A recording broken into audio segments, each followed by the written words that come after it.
Hi everyone, welcome back to my channel. Today I will explain about Ayin, also known as the Great Evil Beast, the Nodis and the Anti-God, is the pre-existential primordial deity that embodies antimatter, as well as darkness, evil, impurity, and chaos, while simultaneously it is the literal opposite of God, the not of what God is.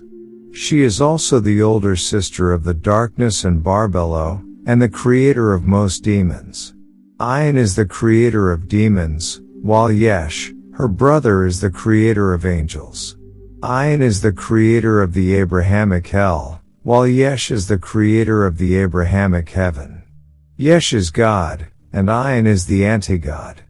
Both are two sides of the same coin: acceptance and denial, order and chaos, positive and negative, existence and non-existence, law and disorder, light and darkness, love and hate, good and evil.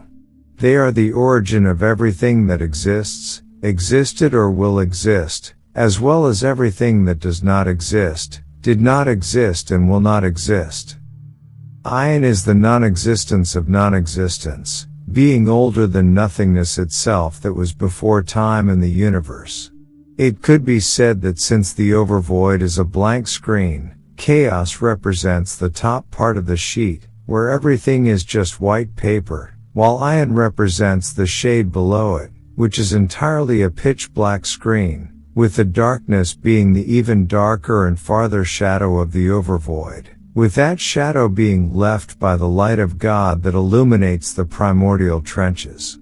It is theorized that Yesh came from Ayin. Yesh me Ayin, that is, God is actually an inferior aspect that came from Ayin, leaving open the hypothesis that probably in a past so distant that not even eternity itself could reach, Ayin was an entity that embodied light and dark, good and evil, but ended up shattering into two separate entities.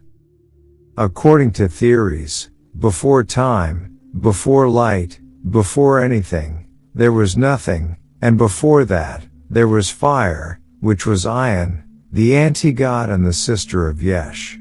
Ayin is one of the three main pre-existential entities that represents, is and embodies the primal void, alongside chaos and the darkness.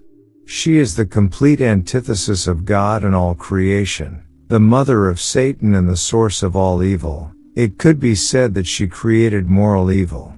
While Yesh embodies goodness, light, being and creation, Ayin embodies evilness, darkness, non-being and destruction. Ayin is the anti-God, in every sense of the word.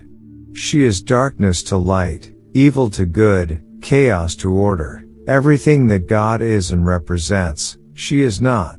Amoral with no moral conscience.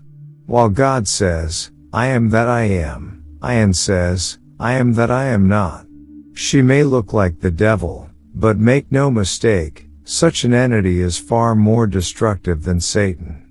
While Satan is only a ruler of hell and son of Ayin, Ayin is the creator of hell, in contrast to God, the creator of heaven. It is correct to say that she is basically the other side of the coin of God, being the darkest side of God. When she creates, it is to destroy creation. Whether Ayin really exists or existed is a matter of debate among the angels. Many considered it just a bedtime story for the angels to not want to rebel against God. However, Gabriel believes she exists in some form, as he stated in his notes that the great evil beast appeared to him in a dream.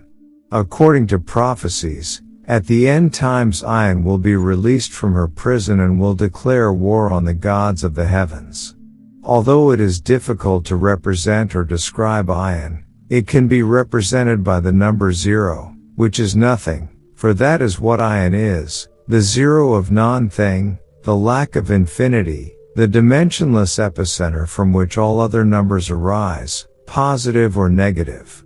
While her co-being, Yesh, can be represented by the infinity. For God is infinitude and completeness, being measureless in glory and boundless in majesty. The duality between Yesh and Ayin is the duality between infinity and zero. Some have theorized that God came out of Ayin the same way as Yesh comes into being out of Ayin, or that something comes into being out of nothing. This would imply a sort of role reversal. Instead of Ayin being the anti-God, God could be considered the anti-Ayin. Ayin has no true form, and if it does, it is impossible for any human to see it due to Ayin being older than the very concepts of size and distance, being inexplicable and incomprehensible to human eyes. Usually, Ayin is perceived as a giant black hole that destroys the concepts of being, existence, dimensions, light, dark, as well as everything, everyone and anything in existence, while growing infinitely. In short, Ayin is the very concept of non-existence, the yawning void that swallows up everything that exists in the universe. When she was seen by Michael and Lucifer, Ayin took the form of an expanding field of a blood-like substance. This is her energy, the truest embodiment of a being's essence. Any human form or vessel she takes physically melts as soon as she gains one. It requires tremendous energy to not have the entire body collapse into a heap of red-hot liquid, making it so that her eye sockets and mouth have no organs but instead pour boiling crimson liquid with the consistency of blood. When Ayin reveals herself in hell, she is perceived as a gigantic colossal creature, possessing the size of septillion galaxies, with 9 heads, each representing a sin, gluttony, envy, pride, lust, sloth, wrath, and greed. She has 10 horns and 7 eyes, 10 tails and 6 paws. No wonder her exit from hell means the end of the world, because simply her body would be enough to crush countless planets and stars created by God with extreme ease. Her body is chained by 666,000 chains with forbidden level seals in the deepest and darkest parts of hell, that no spark of God's light penetrates. As a creature of pure nothingness, she is the exact opposite of everything that God is, being truly megalomaniac, evil, chaotic, homicidal, and malevolent. She despises all of existence and wishes only to see it burned down to smoldering ash.